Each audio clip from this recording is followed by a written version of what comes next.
So we have to say that Yes, here right. there's a gentleman called,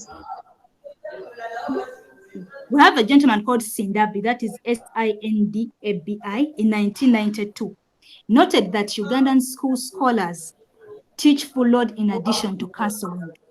In that for a long time, counseling services have been left to teachers who are usually overloaded with schoolwork. We find that there are no professional counselors coming out on full-time basis to come and teach counseling to the students. The work is left to the teachers. For me now, for instance, in my school, my former school in the JSS, we used to have our senior woman teacher. She was acting as the counselor. On top of that, she was the geography teacher. So we find that this is really a hindrance to guidance and counseling in Ugandan schools, yet this is very important to adolescents and other pupils in schools. So this is a continuation. We said that it's a continuation, but beefing up the point. We find that teacher counselors are not trained enough. This is evident by Gibson and Mitchell in 2008, who considered guidance and counseling a helping profession similar to medicine, law, dentistry, education, and social work. They said that a helping profession is one which the members are specifically trained and licensed or certified to perform a unique and needed service to fellow human beings. They said that according to them, professional counselors must be fully trained and qualified to meet the needs of the client population they are designed to serve. So they went ahead and they recommended that school divisions should ensure that persons fulfilling the role of counselors are adequately trained and should have a completed certificate with a completed training that has been supervised, which is not the case in Uganda. So we find that there is no professionalism in our counseling. In the counseling schools, there is no professionalism. So this one also hinders the counseling process in our schools. So they went ahead and said that once trained, the teacher counselors should then employ their knowledge, skills, and understanding to draw up a procedure that is ample enough to include and cater for the various needs of individual pupils and students within the school framework. We find that this one also hinders because they don't have enough training. They didn't train on the job. They just learned them on the job, but without training.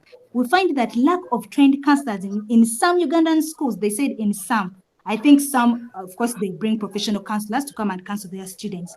We find that in some Ugandan schools, this has impacted negatively on the delivery of these important services. Again, we quote and say that for a long time, guidance and counseling in schools was done on voluntary basis. Some teachers would just volunteer, and these were untrained teachers with ineffective services. So then we go ahead and we say that it is recommended that all teacher trainees should take a compulsory course in guidance and counseling, and practicing teachers should be provided with in-service courses. This is very imperative because counseling, you find that in countries like USA, this is a full-time job. They counsel those students. Remember, they face challenges of suicide, racism, and all that. So this one is really, in Uganda here, it has not been given attention at all. Though there are some schools that really take it up. So I think I have many challenges, but I think what I'll do, I don't know if I'll send, because I think time is running up. I wanted to go to the strategies to combat the challenges, how they can overcome. No, yes, you want that, but before you give it, let us first hear from Brenda, because as if she's having an issue.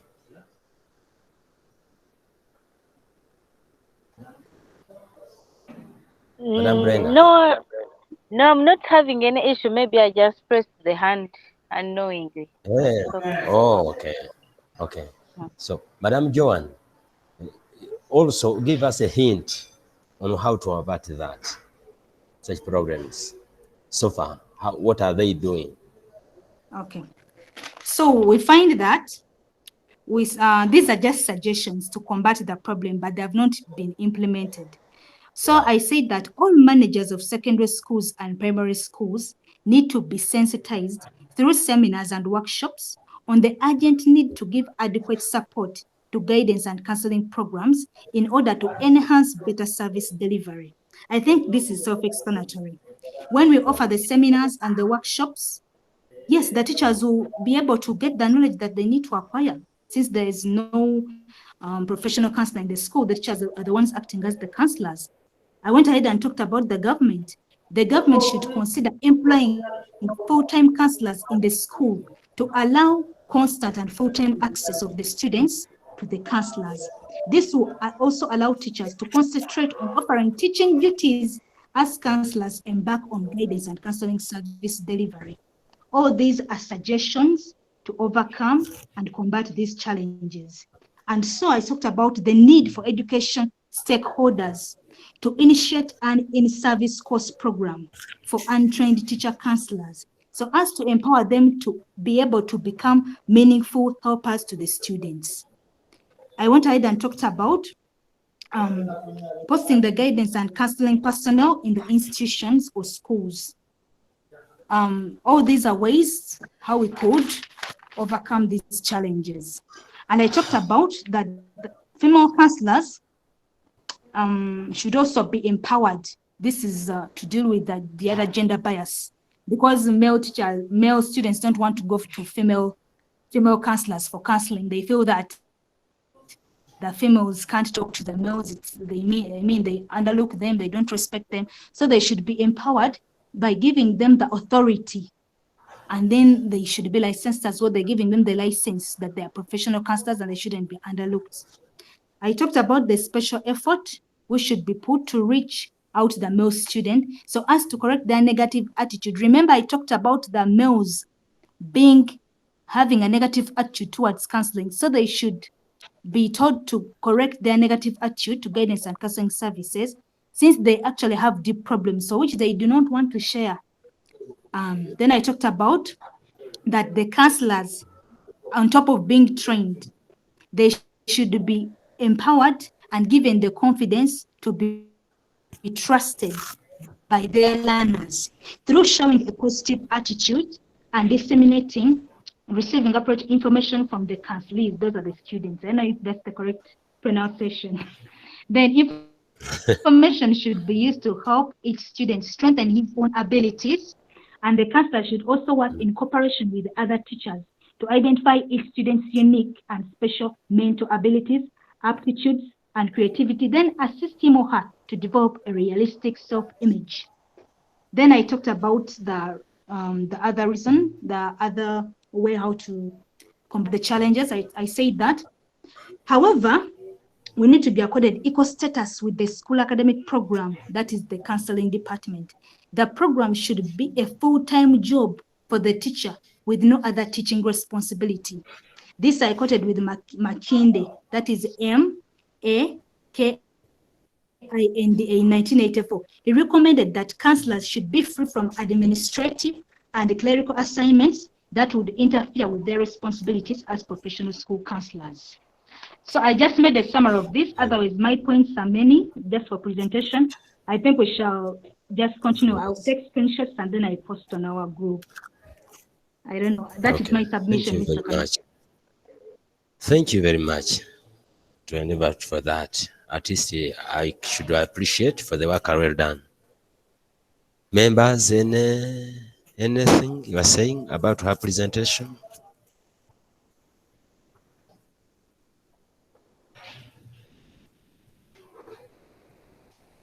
Any other? Madam John, mine is, what do you think are the counseling issues?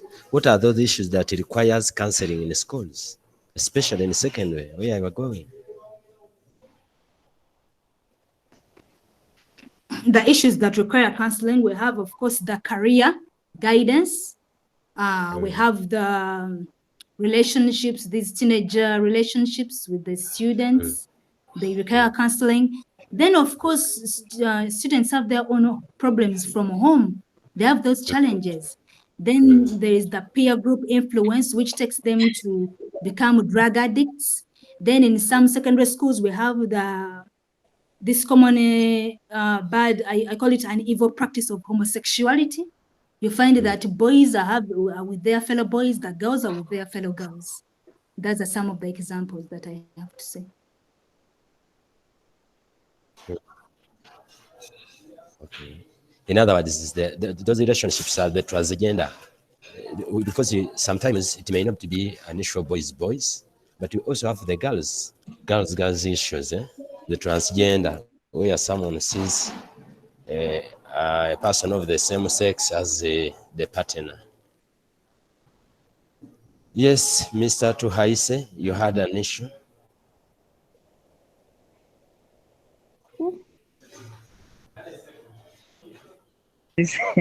No, I just I, wanted to add on what Joan has.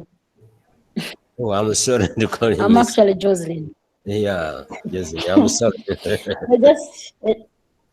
just wanted to add on what Joan was saying about the issues that the secondary students are facing. Those are teens, and then sometimes some of them some have issues. You may find like a student is HIV positive, and then he's challenging to that student to concentrate with his or her study, handled by the counselor. Okay.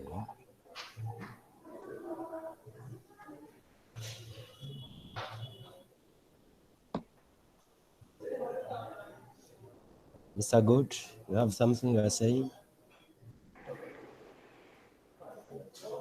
no, I'm actually okay with Joanne's presentation. All I'm requesting is that she should really send us a soft copy on the class group so that we are able to digest more what she was saying. Yeah. The presentation has been.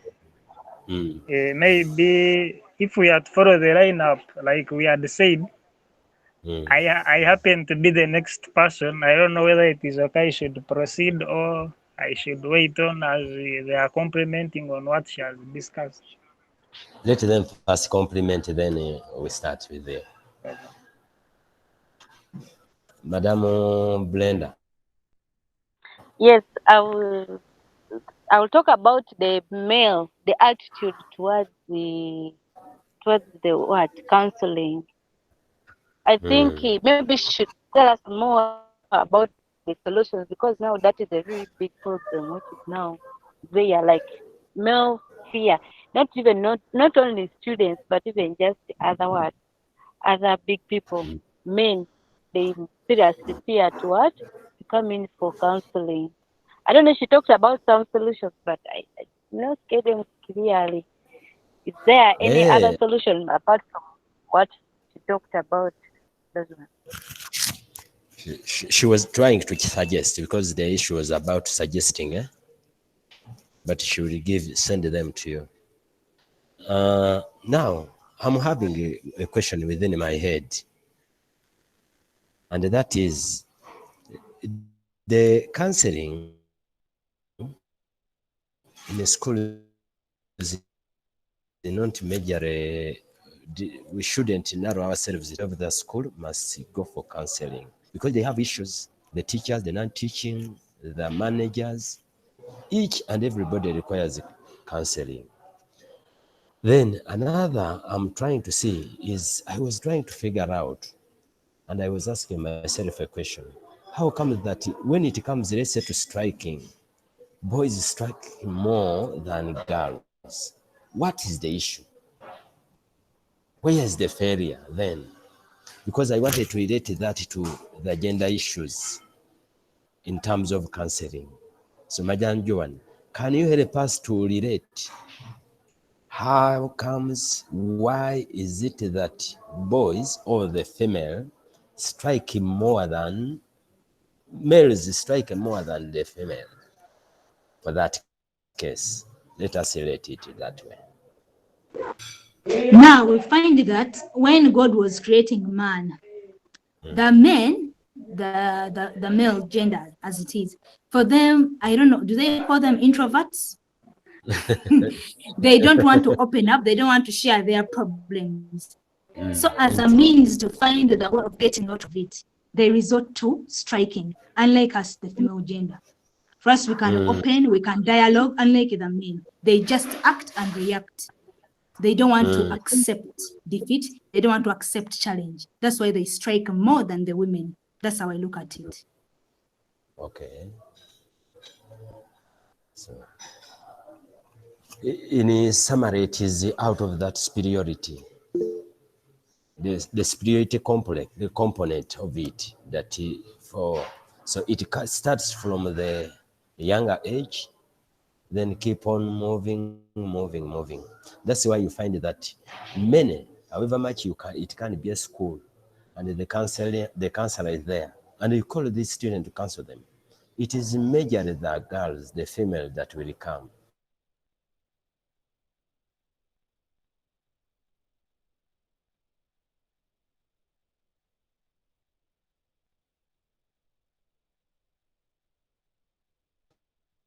To your side.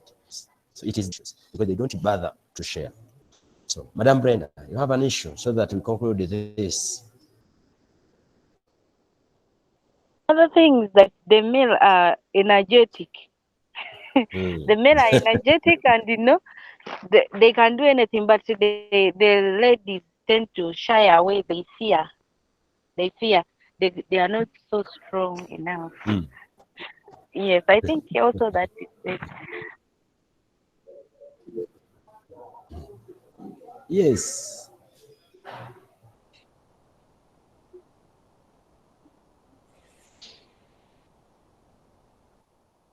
To I say? I think also the other issue is, I think also the other issue is the ego.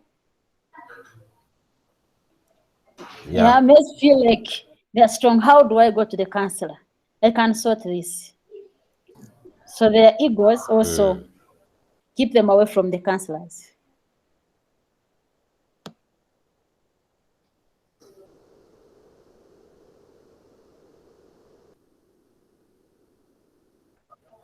Ego, seeing that I've failed to solve this problem. I can do it on myself. I can solve. So it is among other issues. Any other complementary, any other issue, or we leave God to start? Yes. Mr. Rem.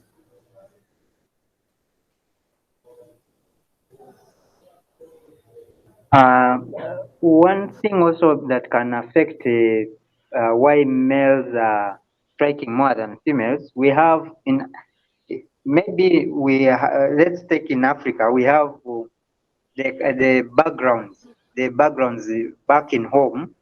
Men are taken to be the head of the family, and all that is instilled on these young males who come to school, and so they take everything to be on their hand, that in case they want something to be done first, they have to act.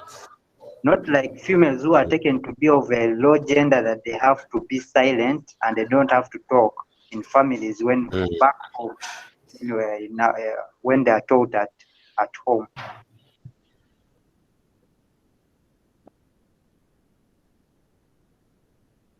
Okay.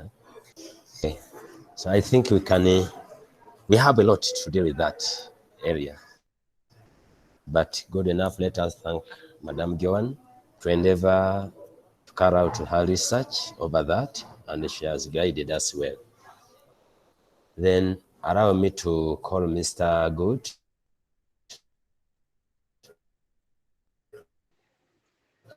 Thank you, sir.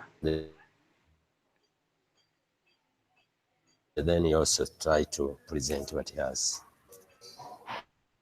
Thank you. And I also thank Madam Joan for her presentation. It was really wonderful. And I still call her upon to share us the soft copy. Now back to my assignment. It was about factors affecting the career choices in schools. Factors affecting career choices in schools. Before going to the major concept of the factors, I think it is wise we first look at the definition of a career, which can be a career is an occupation or work that one does over a period of time for a personal survival and the survival of his or her family. That is what the brief definition of a career.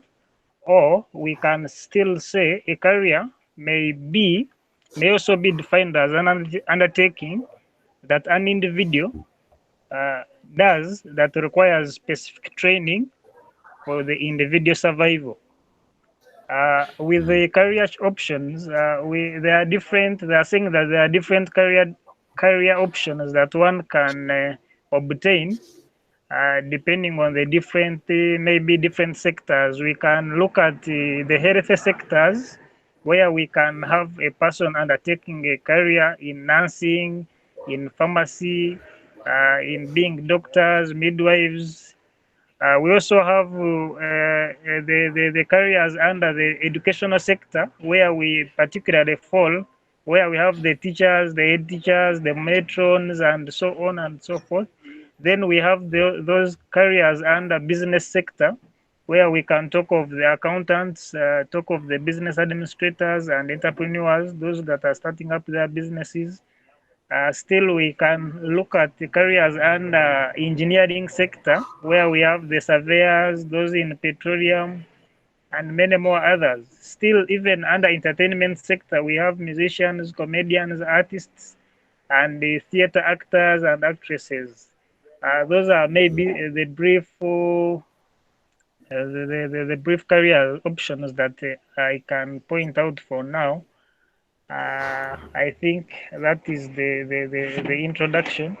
Then, looking at the body of the factors considered in making career choices, particularly in school, one of the my first factor is the ability or the student's ability. Here I mean, one as students are selecting their careers, they tend to look at their ability. Like the students tend to select their career whereby they are sure of excelling in those courses of training. For example, students who excel in science subjects tend to choose careers or the career options that lie within the field of science. For example, you can look at chemistry. A student who is good at chemistry, biology, and math maybe is more likely to go for medicine and surgery compared to someone who is good in geography and history, who may opt to go for maybe sociology or science in social sciences. So that is what I'm talking about when I look at the student's ability. It is in terms of the student's excellence, how he excels in some areas. They also rule out to his or her career option. That is my first point.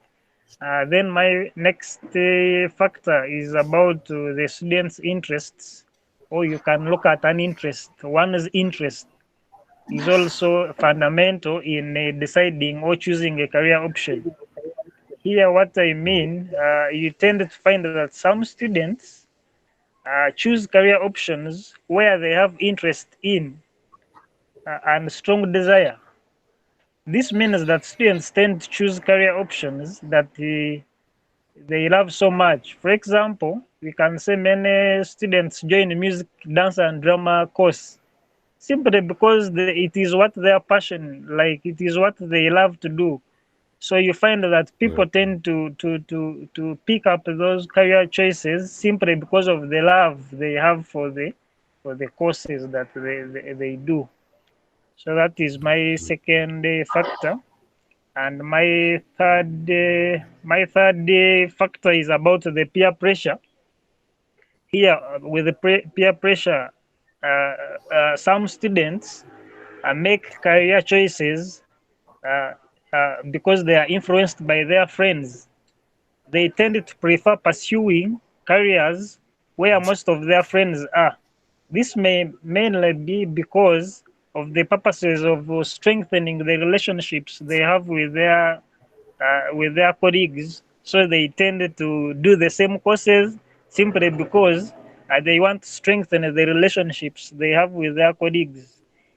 Furthermore, they tend to fall under this factor because maybe they presume that in case I do this course and yet my friend has done it and has excelled, has been successful in it, possibly they think that in the future maybe the person will help them in making connections to them. That's why some people prefer to use these peer pressure influence to make career choices, simply because they want to strengthen the relationship and also to have connections in the future.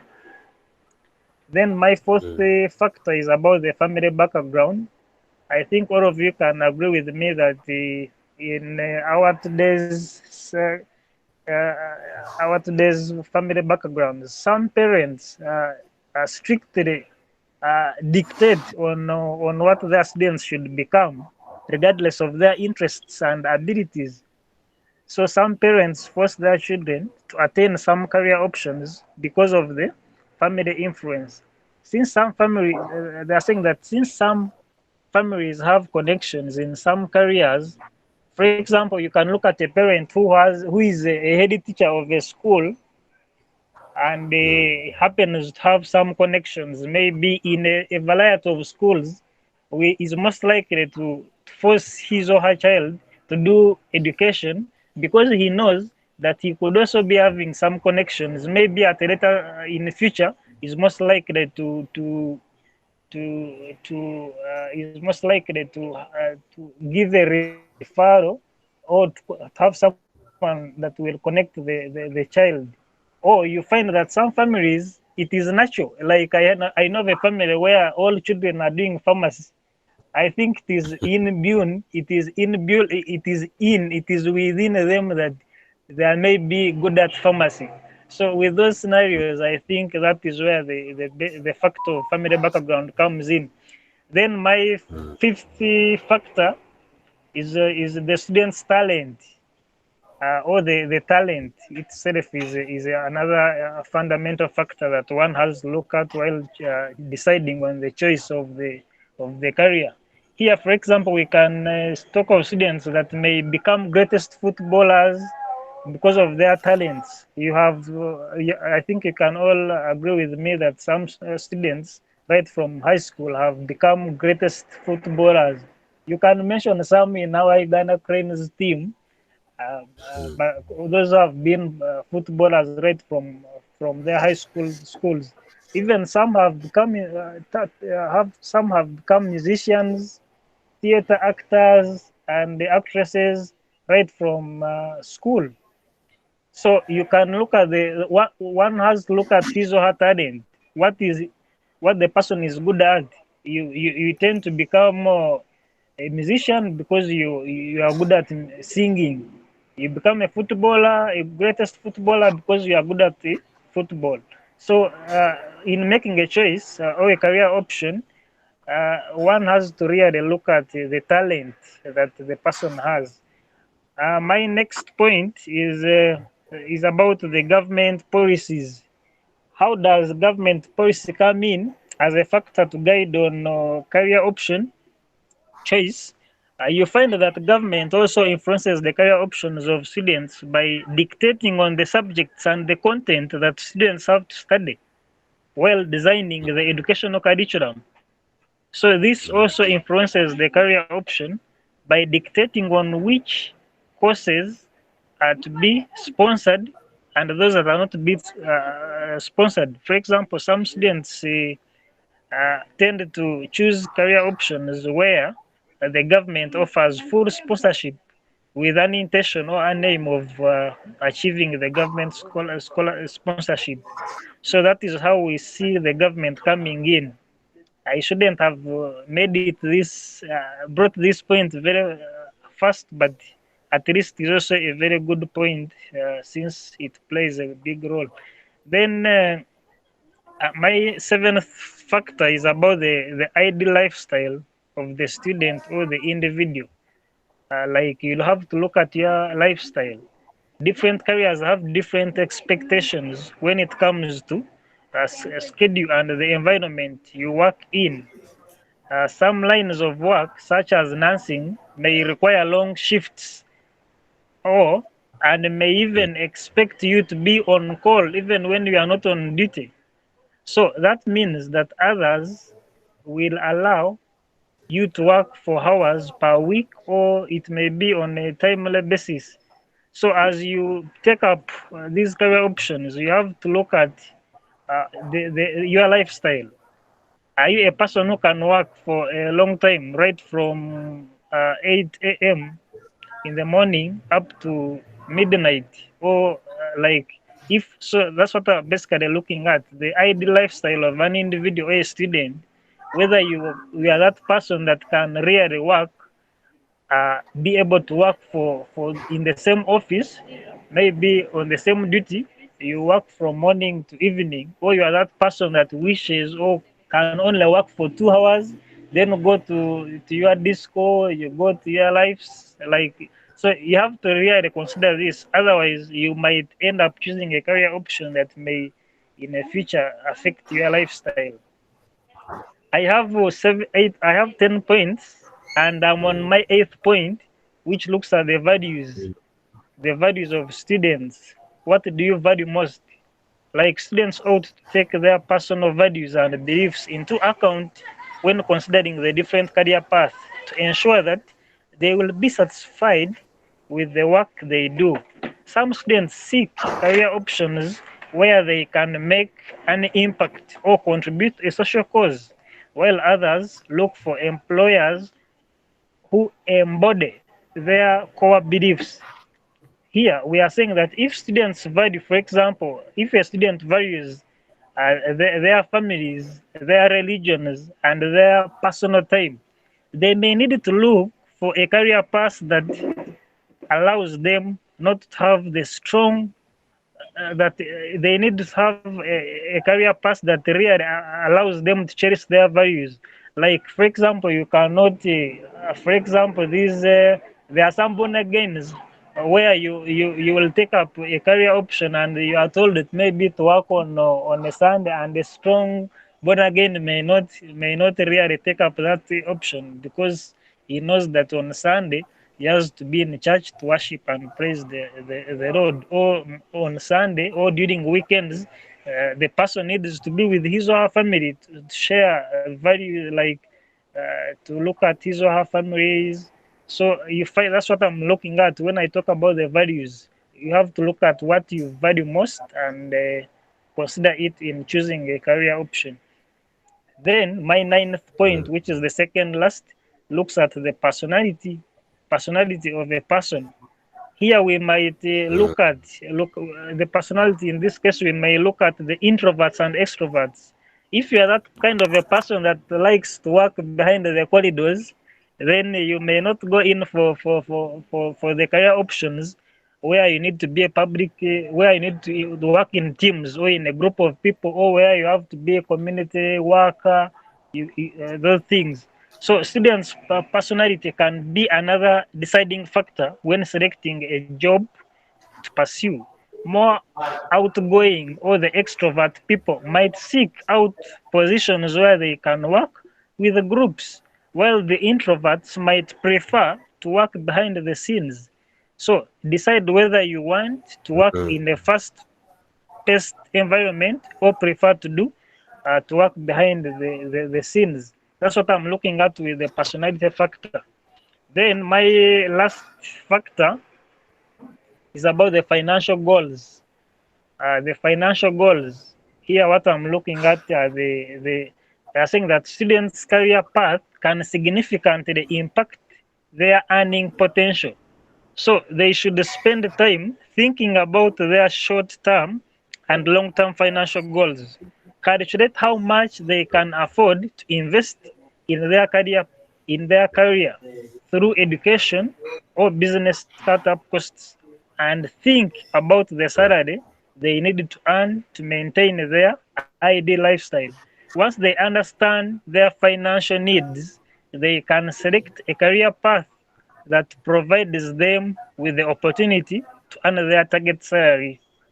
That was my presentation. It was as brief as that, and I also tried to be as brief as possible. And I think you have gotten something. Otherwise, that was my presentation. Maybe I can allow the compliments and additions. Thank you. Thank you, Mr. God. At least you have endeavored to give us something. It is beneficial. But let us get compliments from members, starting with the blender. Okay, thank you, good, for that wonderful presentation. Maybe there is just one point I've been thinking about as we are discussing the factors that also affect the careers. Like these days, I will call it job opportunities which are available, or you can say training job opportunities. They believe that maybe such work is having jobs around that job opportunities. Then maybe there are different pathways where the job opportunities are few. Maybe you can also comment on that one. The training job opportunities, it is true. It may be a factor also, training job opportunities, because as you well know, like there is now a saying that the sciences are more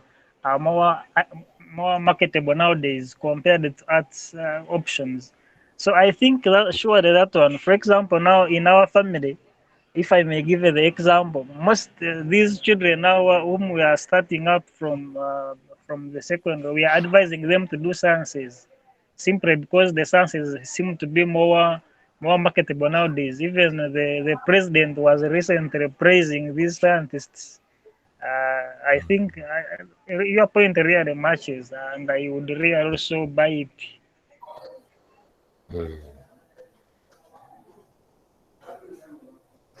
Yes, blender, any other? No, I think that is okay. Maybe other people can comment. Me, I will share my document because I have it on my PC. I will immediately share it to the group so that you can have the idea of what I was discussing. Mr. Ryan. I wanted to supplement on Good's presentation. It was okay, but I have also another point that can also affect career choice. For example, we have political stability. If the place is when the place has insecurity and people are not learning and people are in another place as refugees, this can change their careers in terms of what they're supposed to be. For example, if someone is learning to become a doctor and we have a war in a country, he may go to another country and end up becoming a mechanic because of the way he was uh, taken from one country to another, and now he has to change his career because of such a problem. Okay.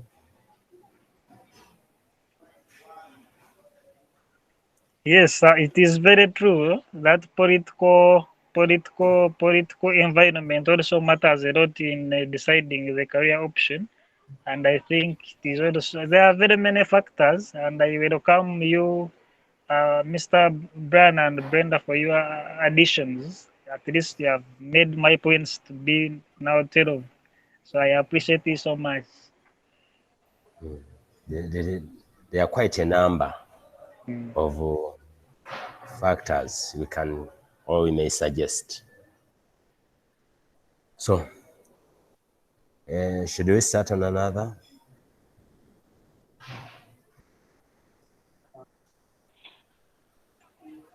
I think it is okay. Oh, Madam Joan first. Yes. Brenda. Brenda has something. Okay. Yes, I think about what Brian has said. Maybe you can also say that the environment. I'm just trying to supplement on what Brian has said. Maybe the environment or the situations around can also cause you to go for a different job. Maybe you don't have you have not yet qualified for the what for the right job, you can go for something else to get money. Maybe like that. I think the environment and situation. Then I think they can continue. That is it.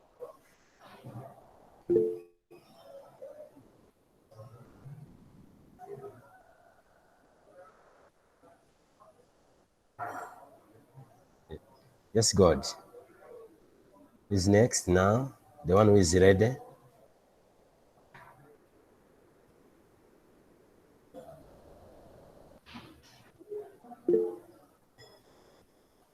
Yes, Mr. Lal. Yes, thank you very much. And I greet you all. I joined a little bit late because I had a connection challenge. I appreciate the presentation other members have made. At least I listened to Chizito Good's presentation and tried to pick up something. And I think I would like to present my case. I was assigned a presentation, a task to present on the types of guidance. And so I would like to present the findings I came up with.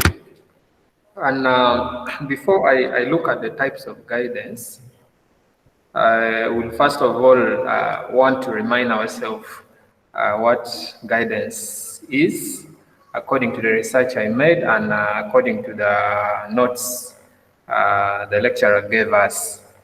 And guidance, I picked three key definitions of what guidance is, and I believe it can help us to understand the types of guidance I'm going to talk about. According to the National Vocational Guidance Association, they say that guidance is a process of helping a person to develop and accept an integrated and adequate picture of himself and to his role in the world of work. So that one is according to the National Vocational Guidance. And they also said that guidance is a process that tests the concept against reality and to convert into reality with satisfaction to himself and benefit to the society. But to make it more clearer, I'll look at the definition by this scholar called Lindquist, E.F. Lindquist, who said that guidance is a continuous process of helping the individual development to the maximum of his capacity in the direction most beneficial to himself and the society. So I will just pick a keyword from this definition as one process of helping an individual in the development to a maximum of the capacity in the direction that mostly benefit himself or the society. So, but one important other definition that I picked from the notes the lecturer gave us is according to this scholar called Patterson, 1973. He also said that guidance refers to a broad area of educational activities. Now, in my own words, educational activity, in my own words, meant drawing out knowledge or skills from a less experienced person by a more experienced person to solve a major challenge. So that is guidance being an educational activity that can help to draw out something from that person who is having a problem so that that person can realize how to get out of that problem. So that is how guidance is helpful. I mean, that is how Patterson defined guidance. And he said that it is also a service aimed at assisting individuals in making and carrying out adequate plans and achieving satisfactory adjustment. So with that introduction of a definition of guidance, I would like now to, of course, we know that guidance is usually given by qualified and trained person to develop own point of view of oneself. So when we talk about guidance, we are going to always look at a qualified and a trained person to carry out this activity. So now, I think having made an introduction to guidance, let us now look at different types of guidance. But according to some scholar called Brewer, 1932, he said that there are 5 classification of guidance, of which they include educational, vocational, health, economic, and personal guidance. But according to very many sources, I understood that these 5 classifications that Brewer, 1932, came up with can be, this guidance, this classification can be can be brought into only 3. It can be categorized under educational and vocational guidance. Of course, the common one is educational and vocational guidance, but others like health, economic, can be classified or can be included or mentioned under what we call the personal guidance, because things to do with the economic, things to do with health, and I think things to do with social or family, the other problems that some people have, they are personal. So all these ones are categorized under personal guidance. So at the end of the day, many scholars conclude that there are only 3 major types of guidance. That is to say, educational, vocational, and personal guidance. So if you look critically at other types of guidance that other scholars may discuss, they majorly fall under personal guidance. Like health, health is something to do with personal. Economic or financial problems, those are more of personal issues that seeks to be solved by this type of guidance called personal guidance. So at the end of the day, I am going to only discuss these 3 areas that talks about types of guidance. So let us begin with educational guidance as a very key type of guidance. So educational guidance is a type of guidance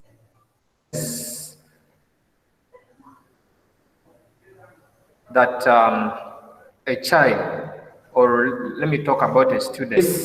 This type of guidance is provided by the teacher to students for their educational problems faced within the school or during their school, their school life.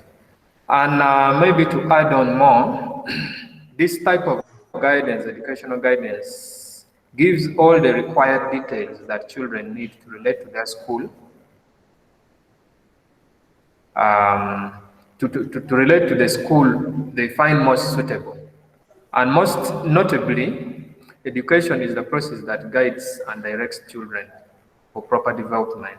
So educational guidance is very key in developing and transforming the life and the point of view of a child during his school life. Now, with every aspect of school education, every aspect of school education in this case is strongly related to educational guidance. This may include things like objectives of the school. It may also include discipline in the school, the syllabus, and even the role of teachers, including methods of teaching and other activities like co-curricular activities are all categorized. Those are things that are under educational guidance, that educational guidance seek to deal with. In addition, I can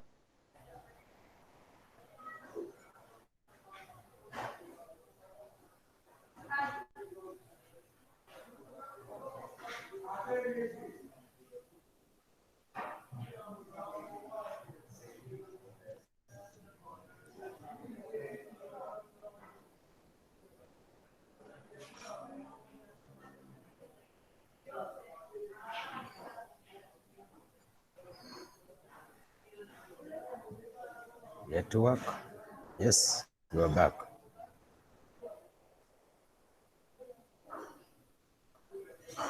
Continue, Mr. Lal. You are on.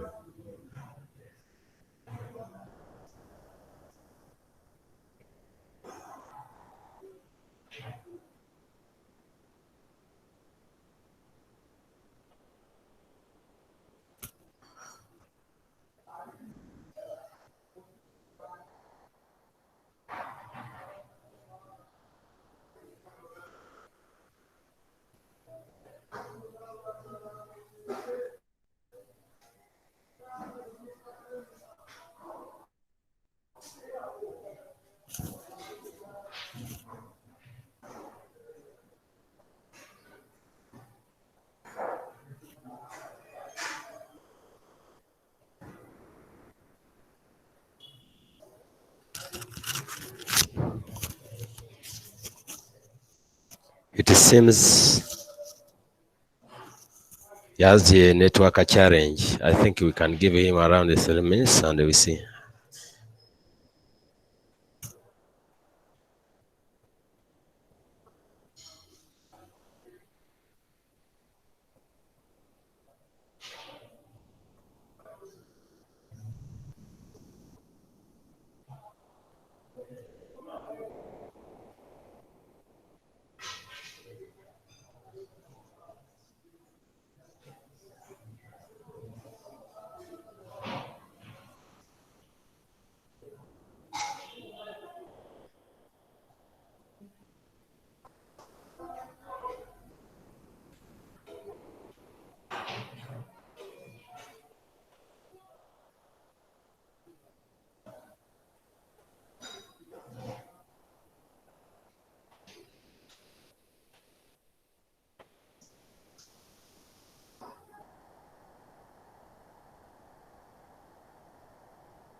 Now, what should we do? Should we wait for him to reconnect? Chizito. Yes, sir. Let me call him and find out. Um,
Justin is saying that that his PC went off, but he's connecting. So we give him like 3 minutes. Oh, okay, that's fine.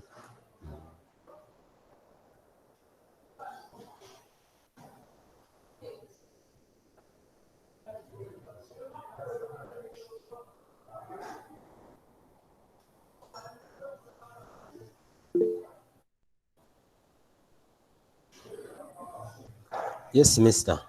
My. Good afternoon, sir. So, your time. I'm in the village. I don't think get network, but I've managed to find. oh. Mm.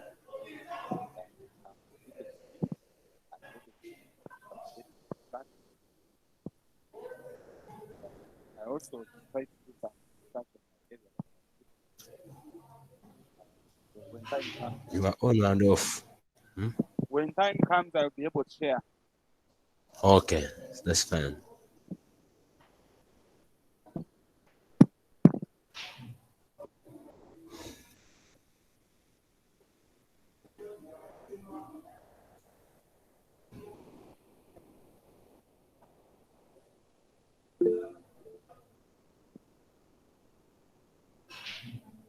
Madam Brenda, Anish. Maybe we should allow the next presenter to continue as he's connecting. Yeah, as is connecting, eh? Yes, because we don't know when he will connect and time is Oh, okay. everything. I think he's back now.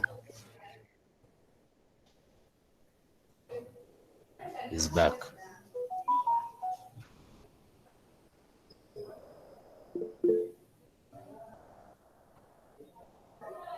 And has gone away.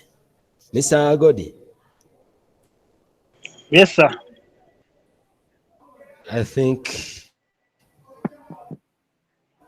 Because the is it next, possible to get another one as the other is correct? yes, Okay, he's maybe Brian. coming. He's now back. Oh, He's back. Only that is not stable bit. but meanwhile, it is Brian who is supposed to present next. Maybe if he continues, he may take over. Should I start? I think meanwhile Hello, can you hear me? he's here. Members, Let us can you give him hear time. me? Yes, we are hearing you. Yes, I have changed my device. I was using my PC and my PC has a problem. Oh, Now I'm using my phone. Don't think the same problem may occur. okay. Let us play. Yes, so I was explaining what educational guidance is all about, and emphasizing the fact that educational guidance majorly deals or looks at helping students during their school life, when they're at school, to guide them especially with a successful learning process throughout their stay in school across all levels. Like maybe I can say right from nursery, right from primary, across primary to secondary, lower level, and secondary, upper level, up to university level. As long as that student is still in a learning process, educational guidance is a type of guidance that can help the learners to understand better the problem or something that they may face, the challenges they may face, and how to come out of it.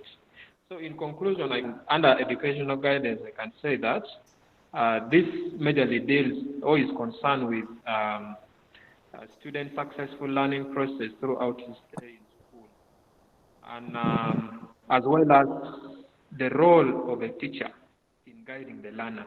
I think when we look at educational guidance, we are not only looking at the side of the student, but also a teacher playing a role in guiding the learners, because we said that this is especially done by the teacher to the learners.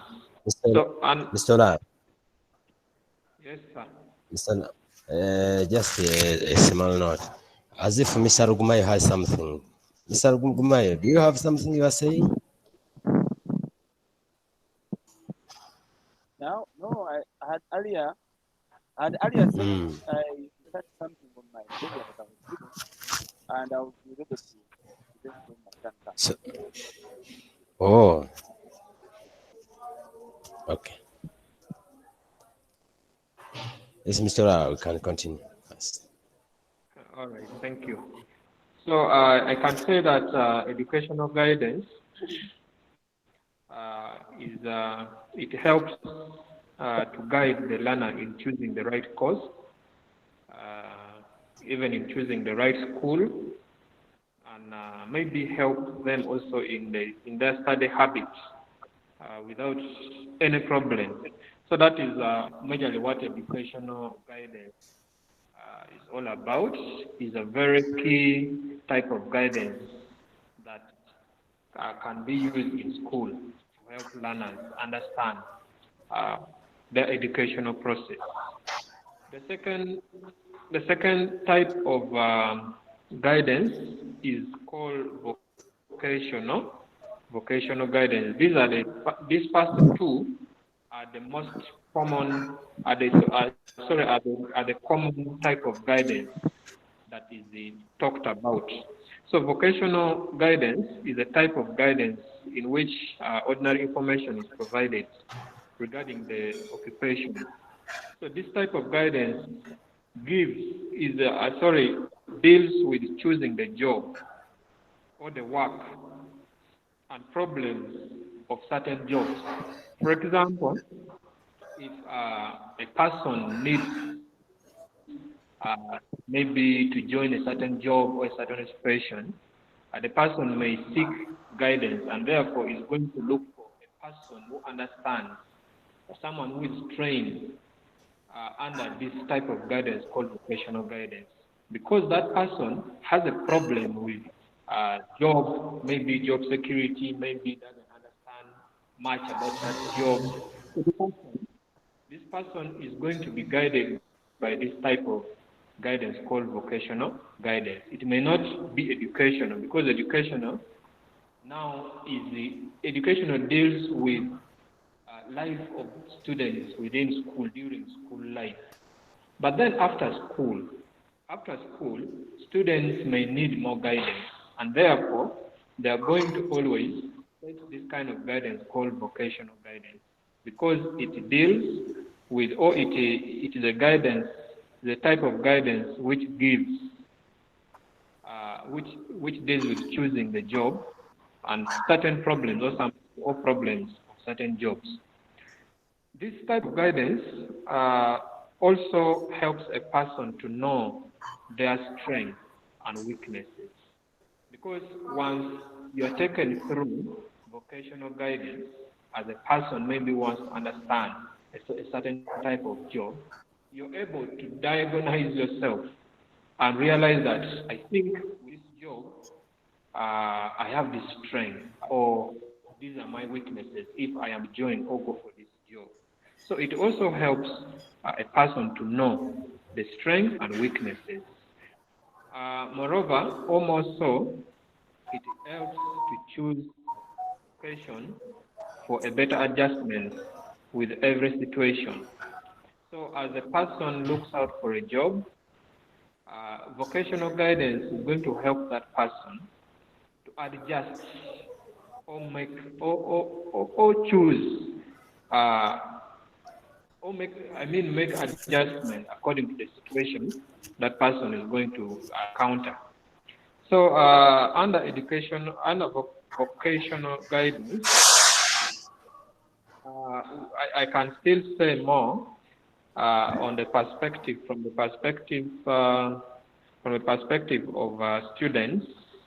It can also assist or help students to know the world of vocation by getting into school, because a child during school needs to know after school, what am I going to do?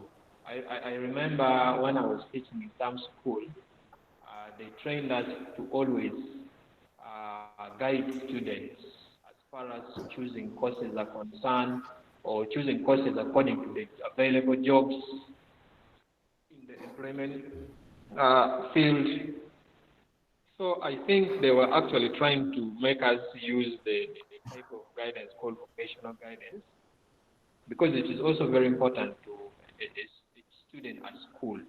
It helps them to know the world of vocation when they're still at school, and it actually makes them get exposed early enough to the variety of jobs or jobs choices that they will later on encounter. So this type of guidance can apply to both the students during their school and someone who has already finished school and is looking for a job. So this person needs this type of guidance also. I also discovered that vocational guidance can also help children to know what they are capable of and who they can become in life. Because as a child grows during school, they are discovering themselves. So vocational guidance is going to help this child to know what is capable of being or of doing in life. As a child is growing, a child will discover that, oh, I think I'm a very capable mechanic, I'm a very capable engineer, and I can actually become one in life. So I think all this is the work or a role that vocational guidance plays in the life of a student or someone who is looking for a job. That's why we say that it deals majorly with the occupation or problems that are related to jobs.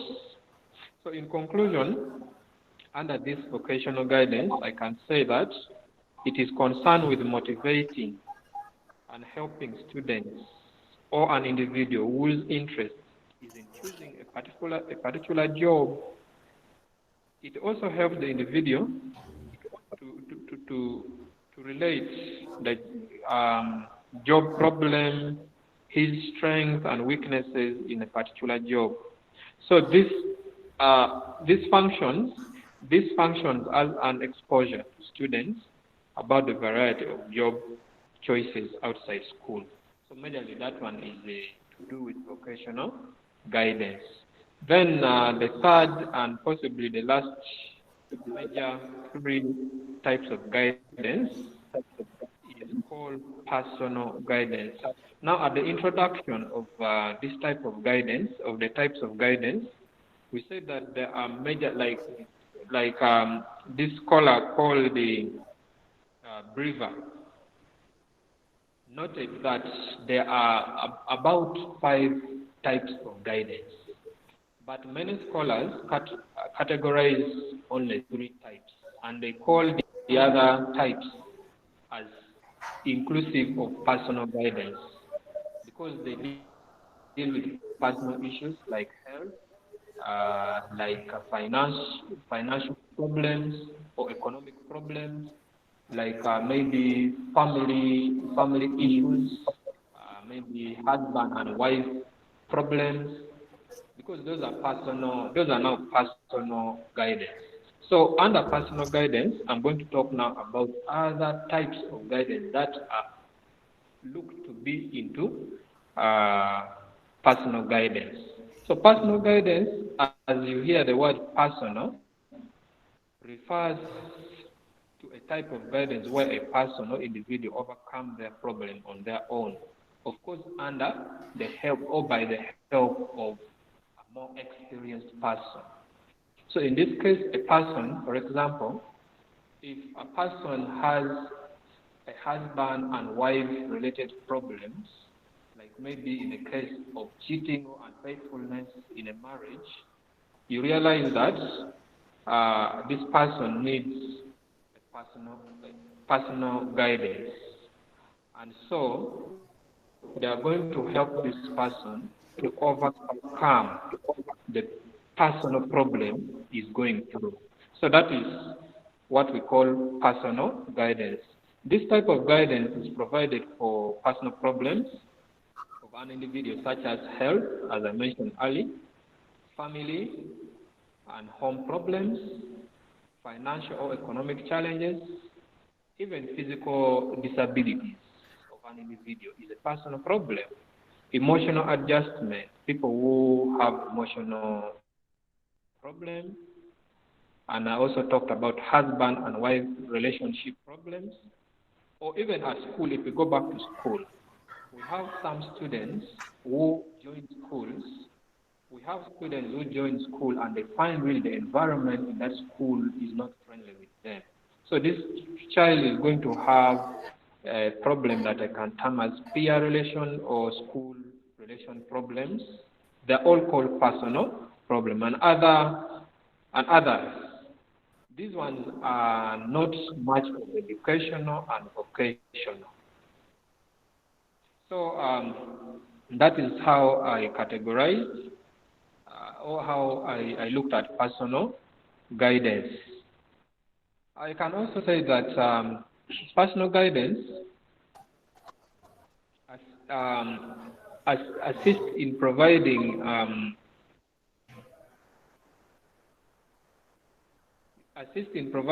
individual gives assistance that provides individual with their social, mental, or moral problems, as we talked about. And besides that, I think vocational and educational guidance may also do the same. Maybe in case a student is at school, now the major type of guidance in school is educational. But still, personal guidance can come in a school setting where a student has a personal problem. So you may not use this type of guidance called educational guidance because educational guidance is more broader. Now, personal guidance will come to an individual to solve a problem of an individual. So in conclusion, under this type of guidance, personal guidance, I can say that it is concerned with helping individuals overcome their own problem by themselves, by the help of a senior person or an experienced person who is well trained. It helps to make individuals appreciate who they are. I think this is one important element of personal guidance, is that it helps individuals to appreciate who they are and what they are capable of becoming due to their behavior or views in life. For example, if a person is helped to know who he is, then that person is going to see who is that person is going to see what he is capable of becoming. Maybe if that person is made to know that he's too emotional, is too reactive to issues that surrounds him, and maybe the only solution is to cool down. Maybe like during strikes, you're guiding students who have opened up strikes, then you call them and start guiding them. The moment they realize that this is a weakness, then they have to see the effect of that weakness. And the moment they can realize that now this is the outcome, this is what I will become if I make this kind of feeling continue, then of course it is going to help them to understand and appreciate the fact that they need to get out of that problem. So that is what personal guidance does. So in conclusion, generally, I can conclude by saying that educational and vocational guidance is more of a concept and less of a process. To me, I don't know but I saw it like that educational and vocational is more of concept and less of a process. Meanwhile, personal guidance is more of a process than a concept. This is because it involves both oral and written form of guidance. That is personal guidance. Personal guidance is going to involve both oral and written form of guidance. But generally, I can conclude by saying that all these three types of guidance can cut across as concept and a process. So this is how I managed to come up with the types of guidance I was assigned.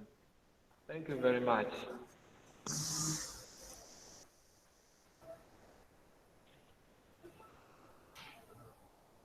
Thank you very much, sir, for your endeavor and your presentation, as well as the research. Members, any input? Are you complimenting?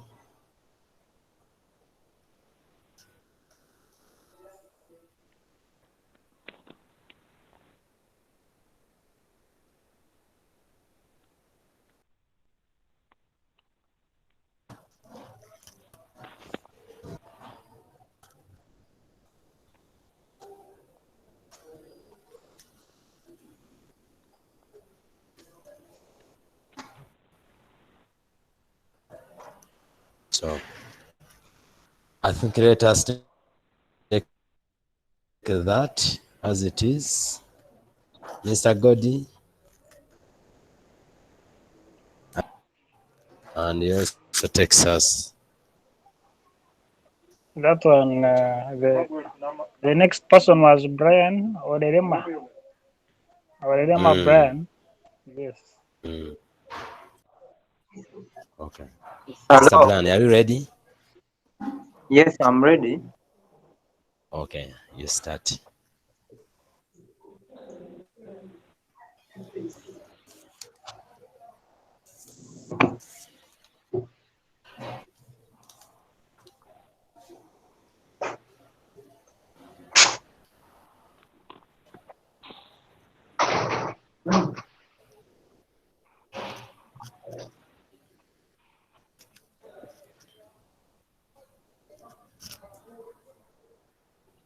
Brian, what is it?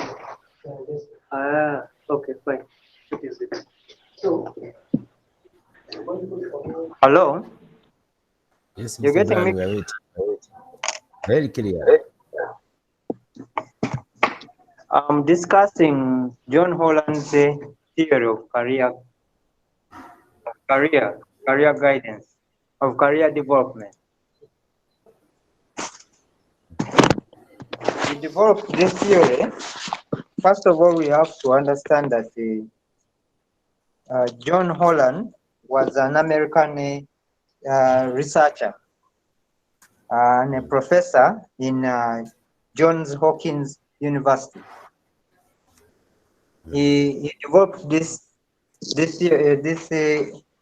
Holland codes using while working as a professor in Johns Hopkins University. These Holland codes were mainly based on how a person gets into a career and how the career affects the person's well-being. So before I discuss the theory, I'm going to bring the aspect why he brought up this theory. He asserted that people of the same personality type working in a job created by an environment fit. I beg your pardon. He asserts that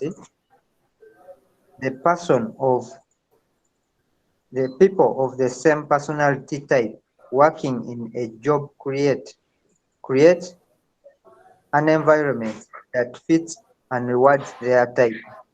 Meaning he was explaining that most of the people who work together and have the same type of career always match each other and always create the best atmosphere within them so that they can work. That's why he based his theory on. And also he predicted that the higher the degree of agreement between an individual and occupation characteristic is better and related in terms of outcomes. For example, if your agreement to your career and what you have as a job is positive, then all the outcomes from the job are always satisfactory, or you even get achievements that are beyond your expectations, so long as your attitude towards the job and the atmosphere that you are in is positive. Then before I go straight to the theory, I have how he carried out the theory.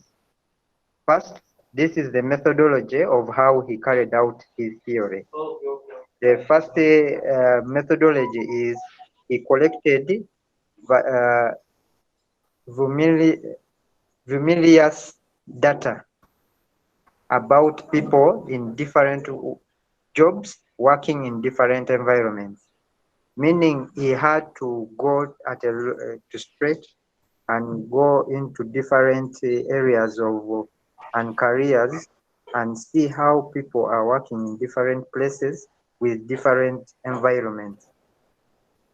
Then the second one is he explained how people make career choice and how job satisfaction and achievements occur.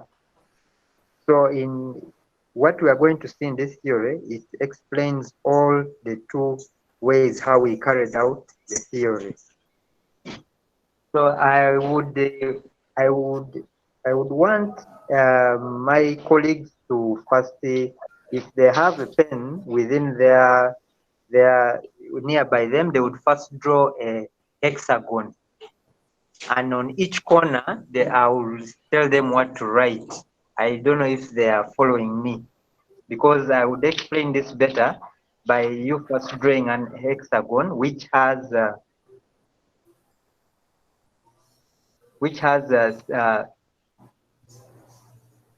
6 sides. Members, do you have are you having pens, pencils? Yes, you continue. You continue.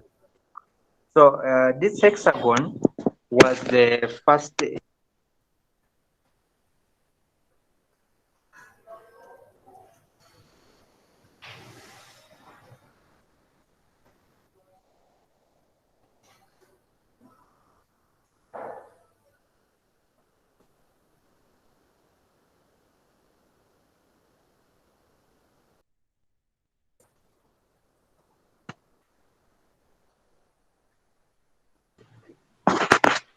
Hello?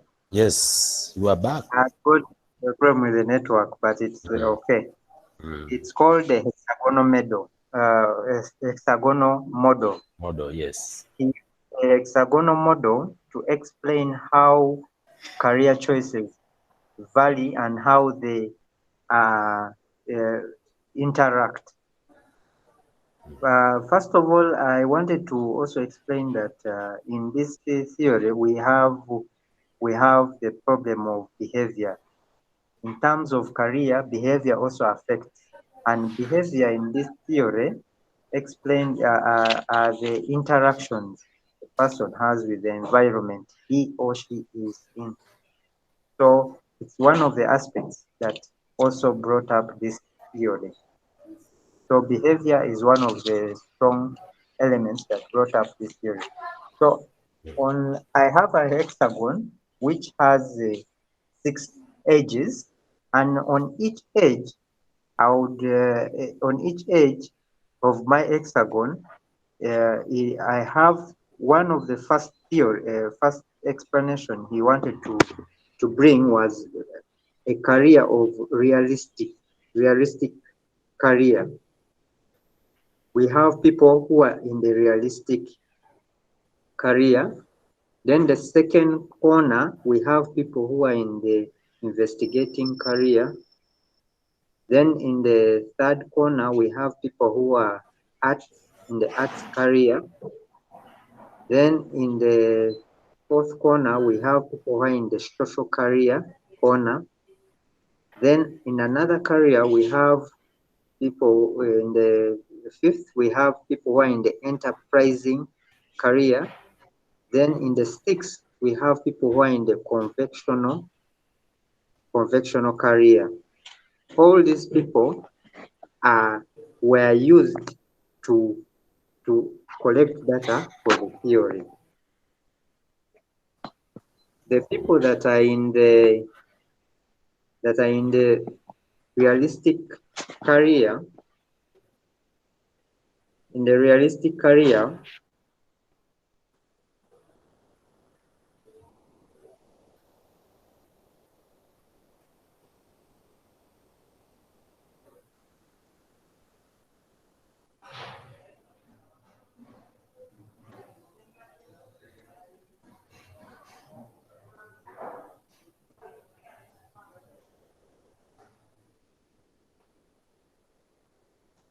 network. You have to wait for him. Yes. The network is poor everywhere, even here.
Yes, Mr. Good, we were back.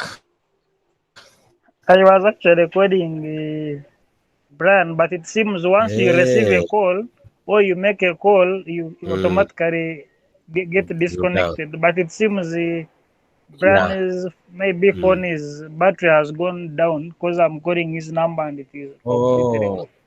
It is off. Yeah, could be. Now, what should we do? Because the targeting, the time we have, we are supposed to stop at 4:30. And as if I'm seeing we have only 30 minutes. So we are remaining with 30 minutes. Mr. Kami. Yes.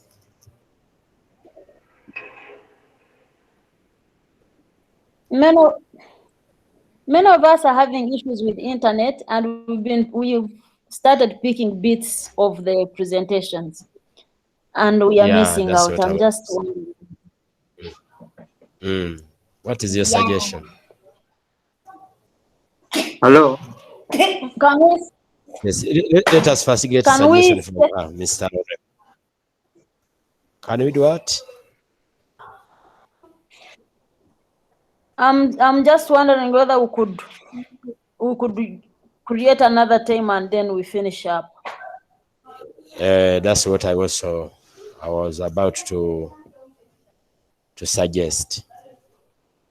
Mr. Kizito and other members, what are you saying about that? Is it possible for us to postpone to get a day like on Sunday? Personally, I'm okay with it because we have even covered more than enough for, and it may be too much. When you digest too much, then it might spoil our idea and the things. Now I think it is okay. We can allow Brian, because I've seen him as if he's back. Yeah, Maybe he's back. he can summarize his theory. Then we end there. The theory is still, yeah, it has a lot of issues. Yes, it has a lot. Mr. Brian. Yeah. The network is poor because everybody is now, some people comes, goes away, so we are not at the same page. Members are suggesting that is it possible for us to postpone it so that you discuss fully our afresh when it comes to next week we start with you. It's okay. Okay.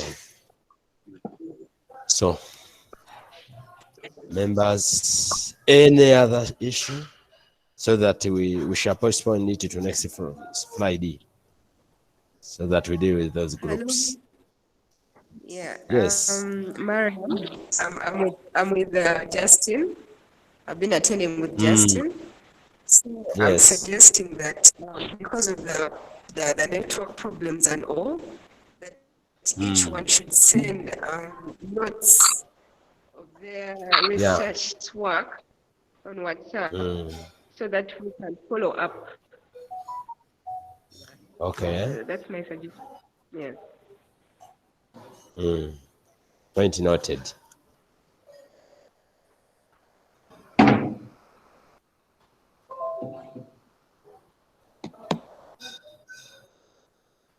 Yes.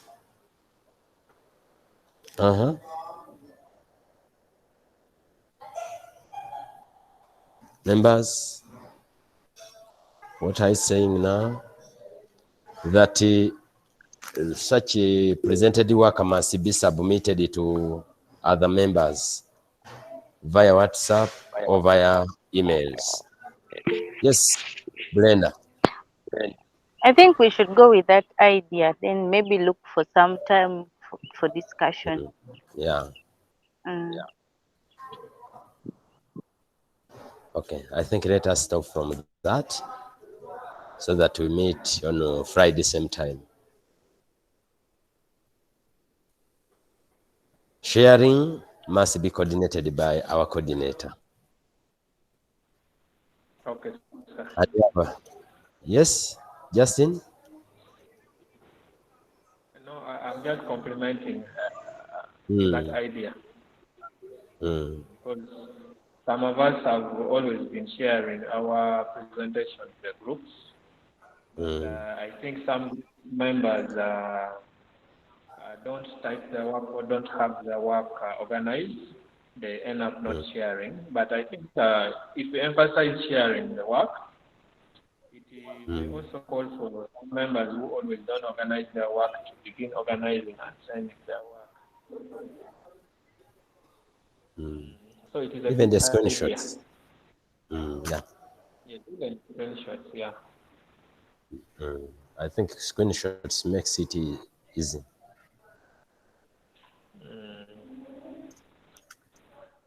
Otherwise, thank you very much, sir. Okay, welcome. Okay, let us meet on that day. I wish you a nice weekend. Stay safe. Thank you. Thank you, members, for presentation. We are stuck with you, Kasese. Okay. How do I exit now? Yes, go. You just Good, should just run away. end the call.